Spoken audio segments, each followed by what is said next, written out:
Gli eventi del 217 a.C. avevano dimostrato che la chiave per sconfiggere Annibale era l'astuzia di Fabio Massimo, più che la foga bellica dei generali romani che lo avevano preceduto. La lezione di Fabio Massimo rimase ad esempio per tutto il 217, fino a che furono eletti i consoli per l'anno 216 a.C. In queste elezioni il tumulto popolare fu alimentato dai sospetti che la classe dei patrizi stesse volontariamente cercando di prolungare la guerra.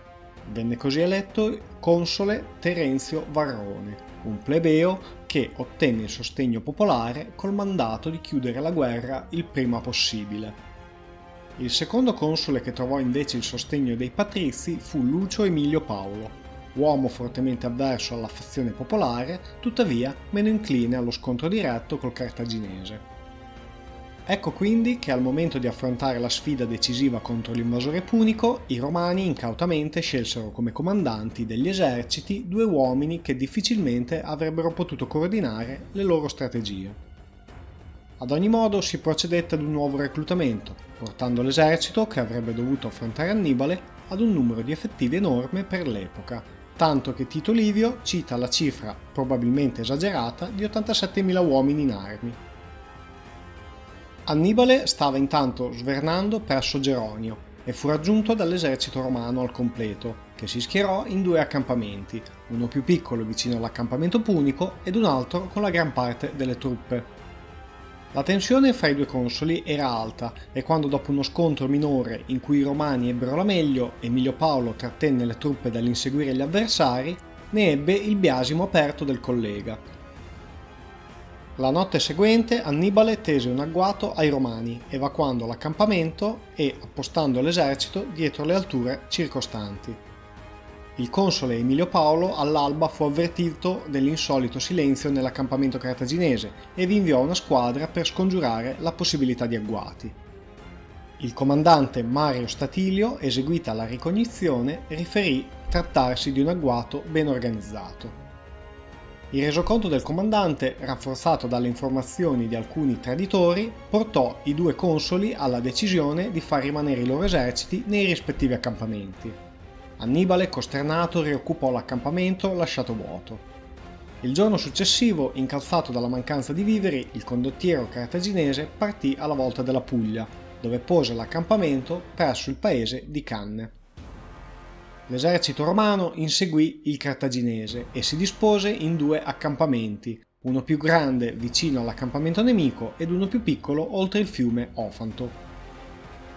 Nei giorni successivi Annibale lanciò i cavalieri numidi a molestare i raccoglitori di acqua romani, la qual cosa turbò l'esercito romano, che iniziò a chiedere a gran voce di combattere. Il 2 agosto 216 a.C. il console Varrone prese in mano la situazione ed ordinò all'esercito di schierarsi davanti all'accampamento piccolo per sfidare il cartaginese a battaglia. L'esercito romano si dispose con le fanterie pesanti al centro, i cavalieri romani tra le fanterie ed il fiume, mentre le cavallerie alleate presero posto alla sinistra dello schieramento. Davanti a tutti i reparti stavano le fanterie leggere. Anche i cartaginesi attraversarono il fiume e si schierarono con i cavalieri gallici e iberici di fronte a quelli romani. Nell'ala destra furono disposti i cavalieri numidici e al centro dello schieramento furono poste le fanterie alleate e galliche, affiancate, poco più indietro, dai ben più affidabili reparti di fanteria cartaginese. Il fronte cartaginese principale formava quindi un arco convesso verso le truppe romane. Tutti questi reparti erano poi preceduti anch'essi da fanti armati alla leggera.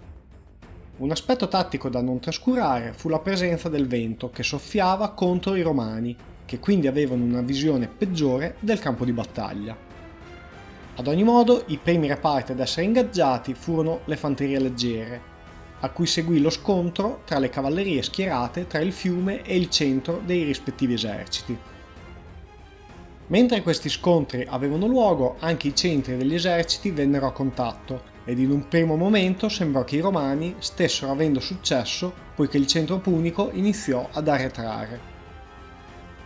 Fu a questo punto che i romani si lanciarono all'inseguimento delle fanterie galliche, ma Tanto più avanzavano, tanto più i lati delle loro formazioni venivano ingaggiati dai fanti pesanti cartaginesi, che strinsero le schiere romane verso il centro. I fanti gallici, intanto, riprendendo fiducia, stavano tenendo il centro, permettendo alle fanterie pesanti di chiudere i romani in una morsa. Tutto questo mentre anche la cavalleria romana sul lato sinistro veniva messa in fuga. Il centro romano era ora stanco ed isolato e pressato da tutte le parti. Le sorti dello scontro erano ormai segnate e i romani si dettero ad una fuga disordinata. Ancora Livio ci comunica che 7.000 romani fuggirono nell'accampamento più piccolo e 10.000 in quello più grande, mentre il console Emilio fu ucciso e il console Varrone riuscì a fuggire a Venosa. Tutti i dati forniti sono incerti, come pure quello dei morti, che secondo Tito Livio ammontarono a 45.000 uomini per i romani e 8.000 per i cartaginesi. Se le battaglie del Trebbia e del Trasimeno erano state sconfitte dure, non ebbero di certo l'impatto politico che ebbe il disastro di Canne, poiché a seguito di questa disfatta il Sannio e la Puglia passarono sotto il controllo di Annibale, che già assaporava l'idea di spezzare il sistema di alleanze politiche create da Roma in Italia. La Repubblica Romana, dal canto suo, raschiò il fondo del proprio barile per rintuzzare le perdite subite. Si procedette infatti all'arruolamento dei 17enni, con cui si costituirono 4 nuove legioni, e si arrivò ad arruolare, per mancanza di uomini liberi, gli schiavi abili al servizio militare, nel numero di 8.000 uomini.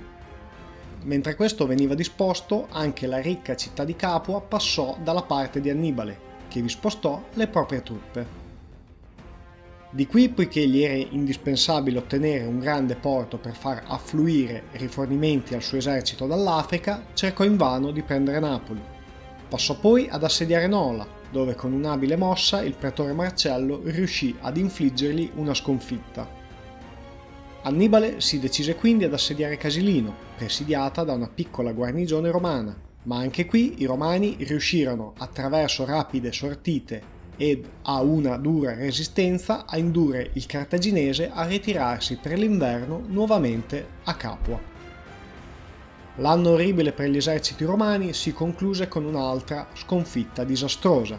Infatti il console Lucio Postumio Albino, in marcia verso la Gallia Cisalpina per sedare la rivolta dei Galliboi, che si erano avvicinati ad Annibale, vide i suoi 25.000 uomini sbaragliati in un agguato mentre attraversavano la selva litana, una foresta che all'epoca sorgeva in Romagna nelle vicinanze di Forlì.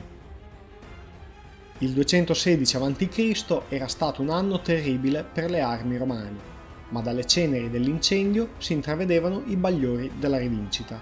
Il condottiero cartaginese, impossibilitato ad attuare lunghi assedi senza il pericolo di veder compromesse le proprie linee logistiche, si trovava nella impossibilità di sfruttare appieno i suoi successi, concedendo a Roma la cosa che più di tutte necessitava, ovvero il tempo.